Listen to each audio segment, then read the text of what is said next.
আসসালামু আলাইকুম ওয়া ৰাহমাতুল্লাহি ওয়া বাৰাকাতুহু।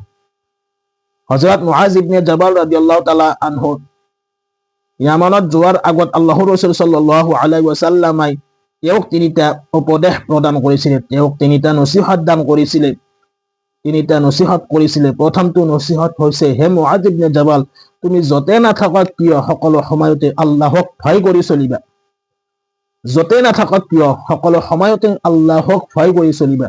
2 নম্বৰ নসিহত হৈছে, হে মুআজ ইবনে জাবাল, যদিহে তোমাৰ দ্বাৰা কেতিয়াবা বেয়া কাম হয় তেন্তে লগে লগে ভাল কাম কৰি পেলাবা, কিয়নো ভাল কামৰ দ্বাৰাই বেয়া কাম মুচি শেষ হৈ যায়। অৰ্থাৎ যদিহে তোমাৰ দ্বাৰা কেতিয়াবা বেয়া কাম হৈ যায় তেন্তে সেই বেয়া কামক তওবাহৰ দ্বাৰাই মুচি পেলাবা, পবিত্ৰ কৰিবা।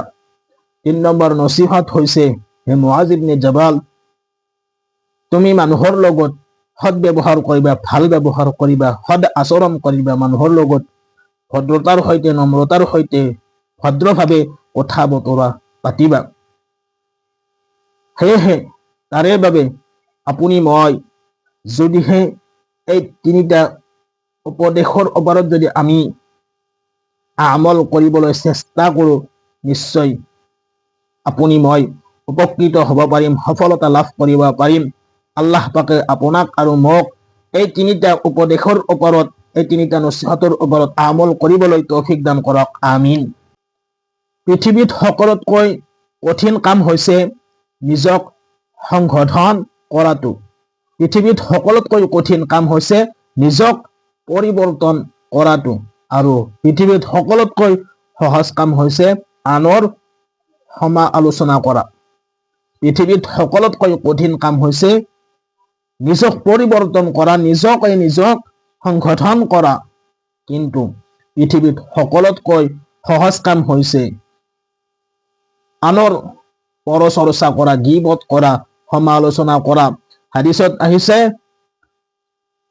সমালোচনা কৰা জিনাহতকৈ ডাঙৰ গুনাহ বুলি কোৱা হৈছে। সেয়েহে আমি সকলো ব্যক্তিয়ে সমালোচনাৰ পৰাই দূৰত থাকিম ইনশাআল্লাহ।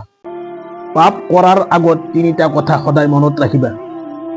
বেয়া কাম কৰাৰ আগত সদায় তিনিটা কথা মনত ৰাখিবা। 1 নম্বৰ, আল্লাহ পাকে সকলো দেখি আছে। 2 নম্বৰ, ভাল বেয়া কৰ্মৰ বিষয়ে ফিৰিস্তাসকলে লিখি আছে। 3 নম্বৰ, যিকোনো মুহূৰ্তত মৃত্যু আহিব পাৰে। সেয়েহে বেয়া কাম কৰাৰ আগত সদায় এই তিনিটা কথা মনত ৰাখিবা।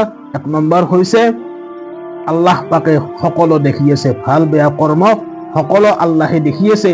2 নম্বৰ, ভাল বেয়া কৰ্মৰ বিষয়ে ফিৰিস্তাসকলে লিখি আছে। আৰু 3 নম্বৰ, যিকোনো মুহূৰ্তত মৃত্যু আহিব যাব পাৰে। তাৰে বাবে আমি সকলোৱে আল্লাহক ভয় কৰি চলিব লাগে ইনশাআল্লাহ।